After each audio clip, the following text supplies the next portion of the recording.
Bonsoir à tous, bienvenue sur D8. C'est un plaisir pour moi de vous retrouver pour une nouvelle lecture ensemble dans Voyage au bout de la nuit.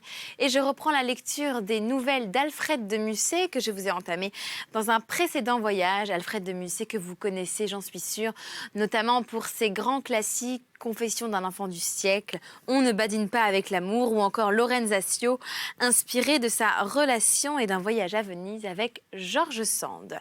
Mais nous venons d'entamer Les deux maîtresses, une nouvelle donc de notre romantique en la matière. Un garçon est complètement divisé entre deux femmes que tout oppose. Une riche parisienne et une riche parisienne mariée et une pauvre veuve parisienne qui vit encore chez sa maman avec une toute petite pension, eh bien les deux l'attirent. Lui aussi, il est à la fois fou et sage. Vous verrez que tout les oppose. Que va-t-il faire et qui va-t-il choisir? Eh bien, nous allons le savoir peut-être très vite. N'hésitez pas à réagir sur les lectures de Musset en ma compagnie avec le hashtag VBN. Je vous souhaite une très belle soirée et on reprend donc tout de suite Les deux maîtresses.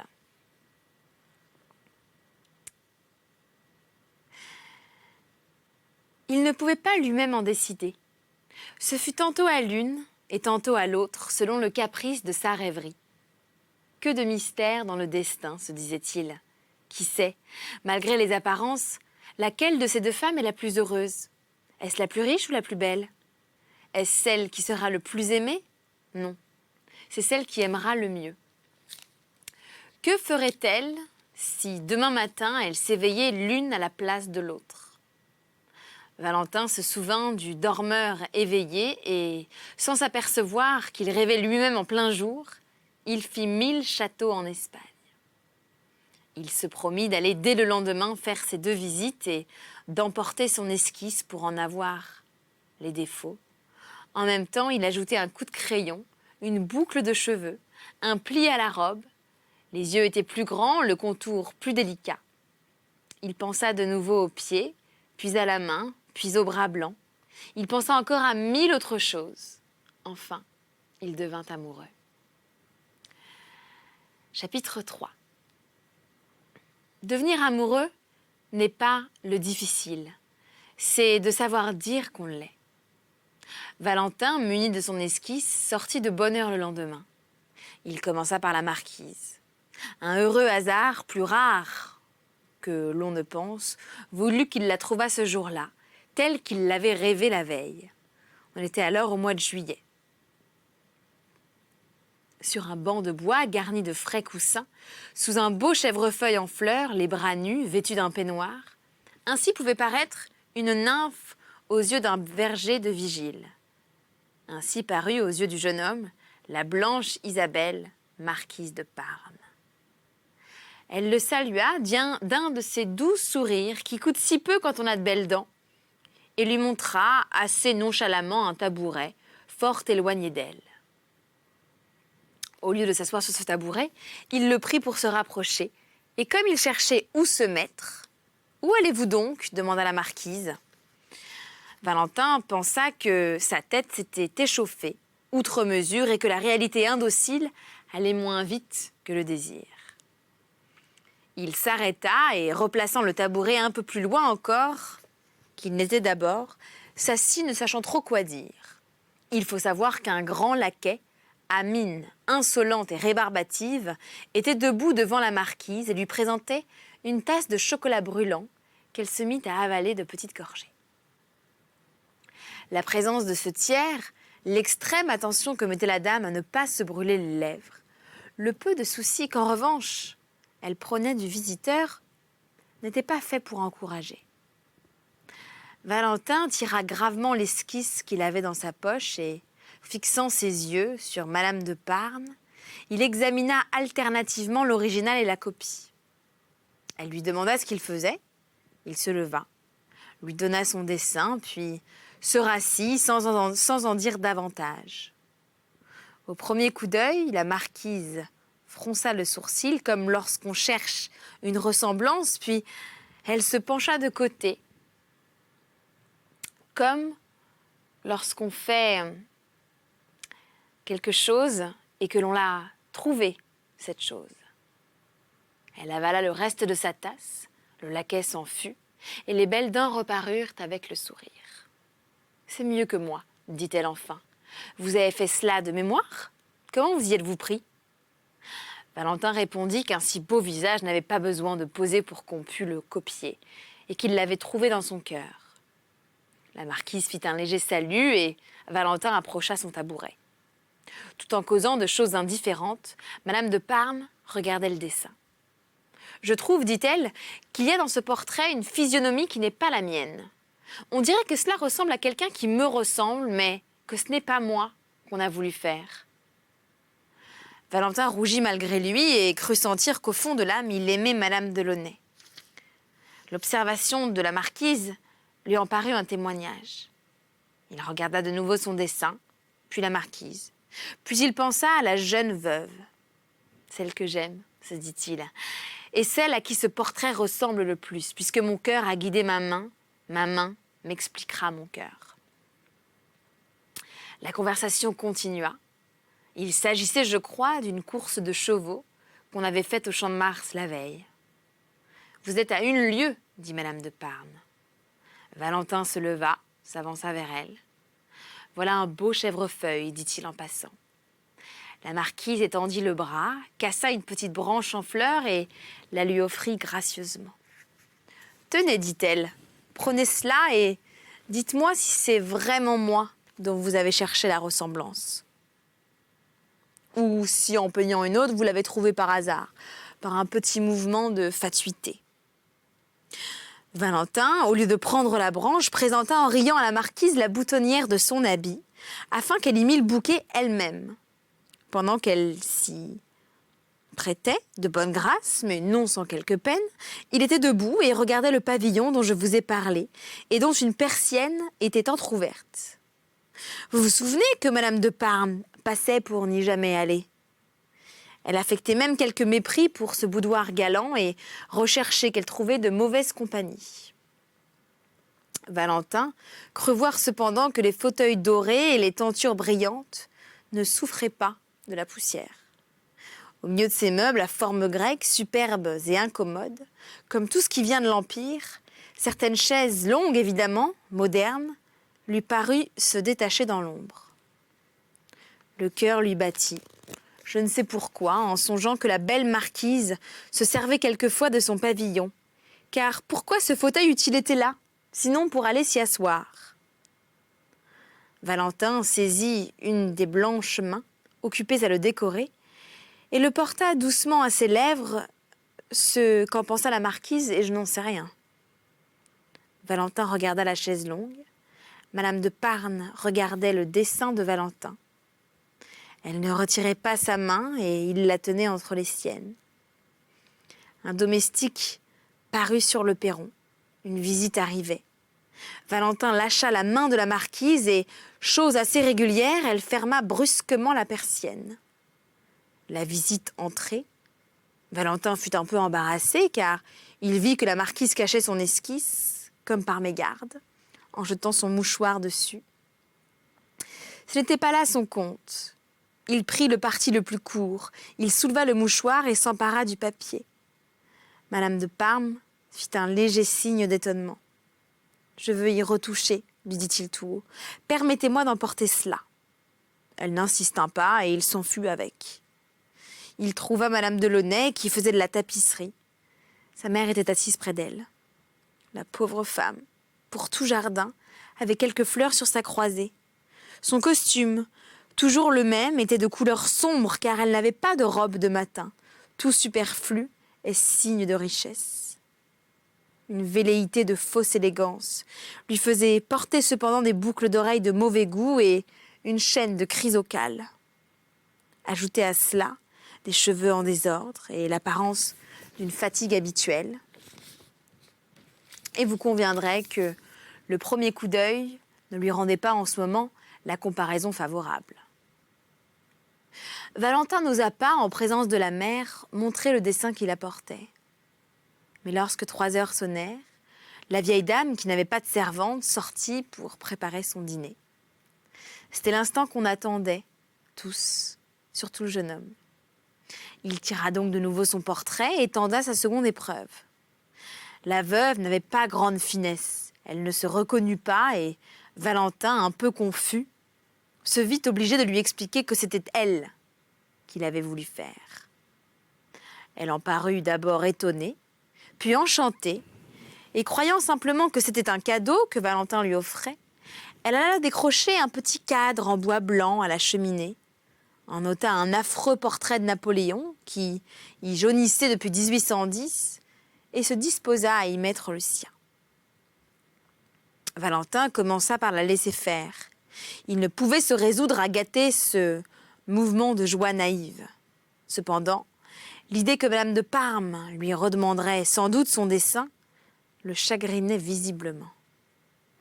Madame de Launay, qui s'en aperçut, crut avoir commis une indiscrétion. Elle s'arrêta, embarrassée, tenant son cadre et ne sachant qu'en faire.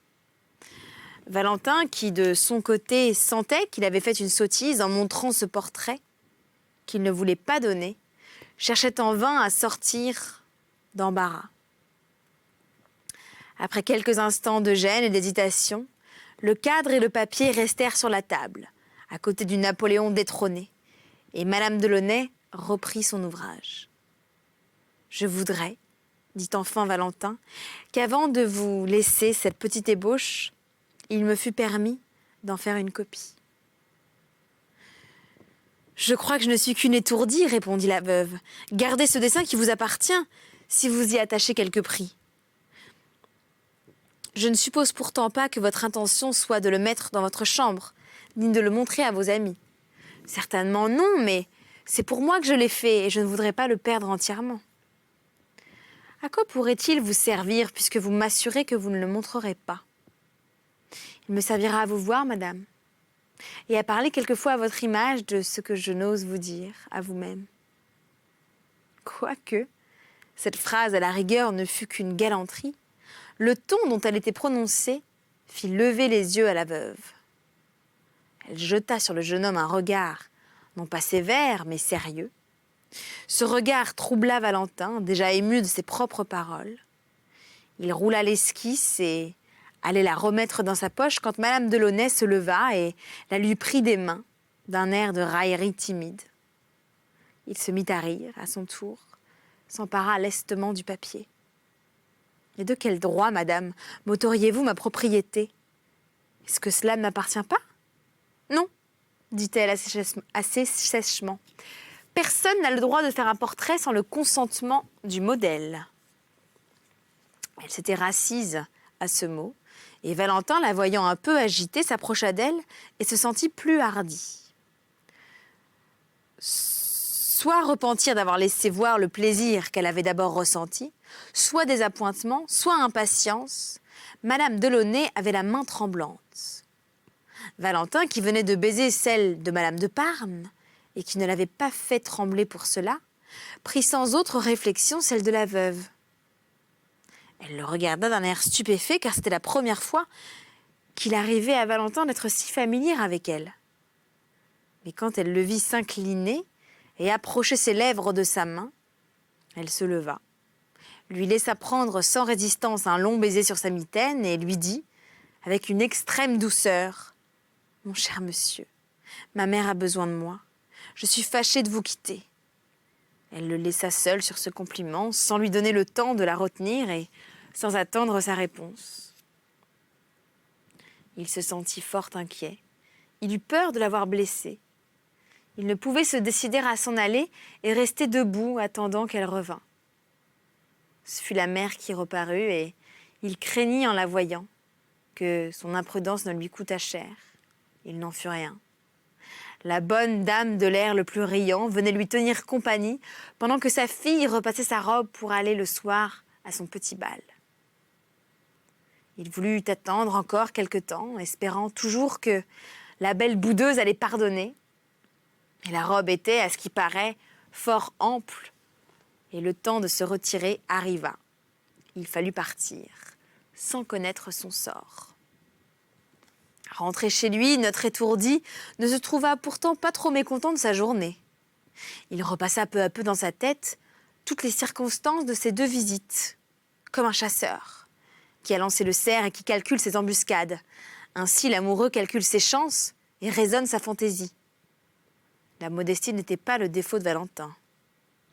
Il commença par convenir avec lui-même que la marquise lui appartenait. En effet, il n'y avait eu de la part de Madame de Parme ombre de sévérité ni de résistance. Il fit cependant réflexion que par cette raison même, il pouvait bien n'y avoir eu qu'une ombre légère de coquetterie. Il y a de très belles dames de par le monde qui se laissent baiser la main, comme le pape laisse baiser sa mule. C'est une formalité charitable, tant mieux pour ceux qu'elle mène en paradis.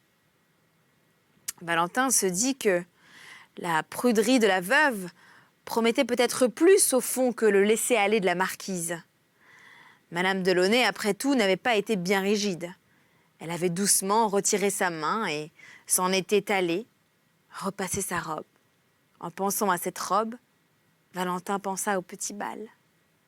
C'était le soir même, il s'y promit d'y aller. Tout en se promenant par la chambre et tout en faisant sa toilette, son imagination s'exaltait. C'était la veuve qu'il allait voir. C'était à elle qu'il songeait.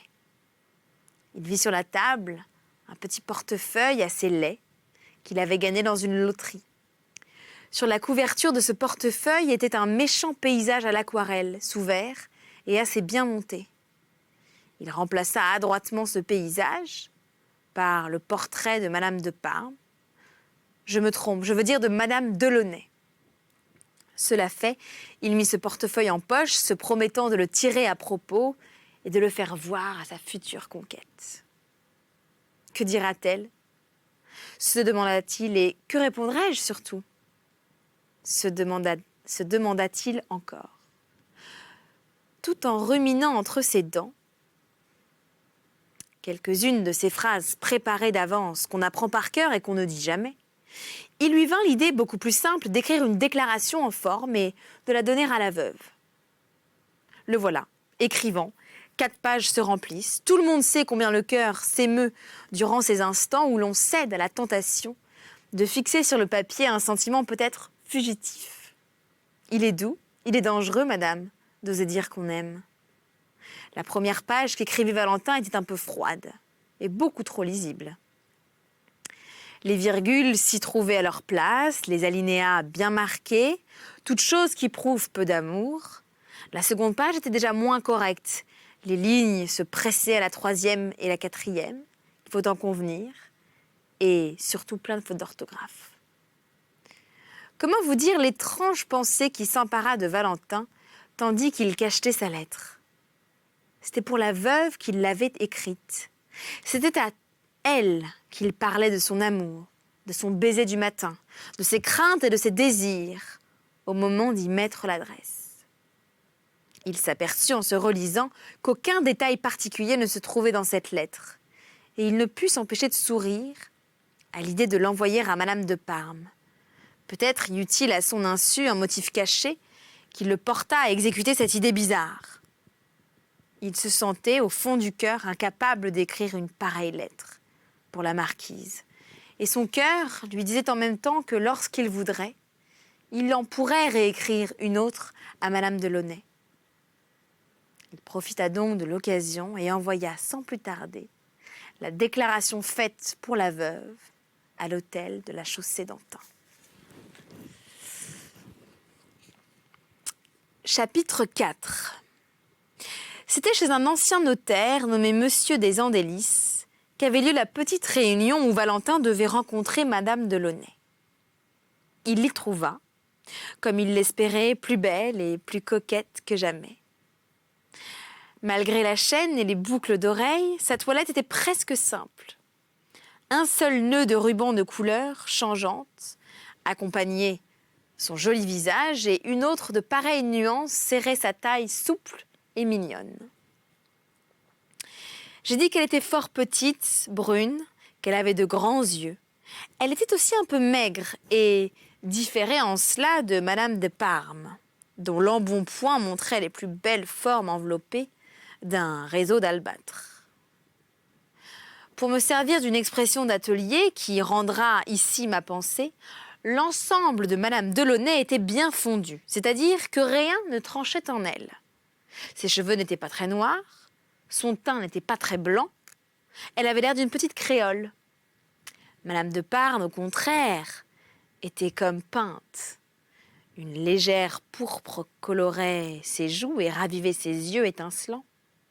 Rien n'était plus admirable que ses épais cheveux noirs, couronnant ses belles épaules. Mais je vois que je fais comme mon héros. Je pense à l'une quand il faut parler de l'autre.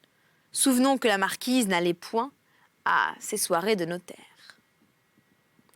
Quand Valentin pria la veuve de lui accorder une contredanse, un « je suis engagé » bien sec fut toute la réponse qu'il obtint. Notre étourdi, qui s'y attendait, feignit de ne pas avoir entendu et répondit « Je vous remercie ». Il fit quelques pas là-dessus et Madame Delaunay courut après lui pour lui dire qu'il se trompait. En ce cas, demanda-t-il aussitôt, « Quelle contredanse me donnerez-vous » Elle rougit et, n'osant refuser, feuilletait un petit livret. Ce petit livret de bal contenait le nom des danseurs inscrits. « Ce livret me trompe, dit-elle en hésitant. Il y a quantité de noms que je n'ai pas encore effacés et qui me tremblent la mémoire. » C'était bien le cas de tirer le portefeuille à portrait. Valentin n'y manqua pas. « Tenez, dit-il, écrivez mon nom sur la première page de cet album. Il me sera plus cher encore. » Madame Delaunay se reconnut cette fois. Elle prit le portefeuille, regarda son portrait et écrivit à la première page le nom de Valentin. Après quoi, en lui rendant le portefeuille, et lui dit assez tristement « Il faut que je vous parle. J'ai 2 mots nécessaires à vous dire, mais je ne puis pas danser avec vous. » Elle passa alors dans une chambre voisine où l'on jouait. Valentin la suivit. Elle paraissait excessivement embarrassée. « Ce que j'ai à vous demander, dit-elle, va peut-être vous sembler très ridicule, et je sens moi-même que vous aurez raison de le trouver ainsi.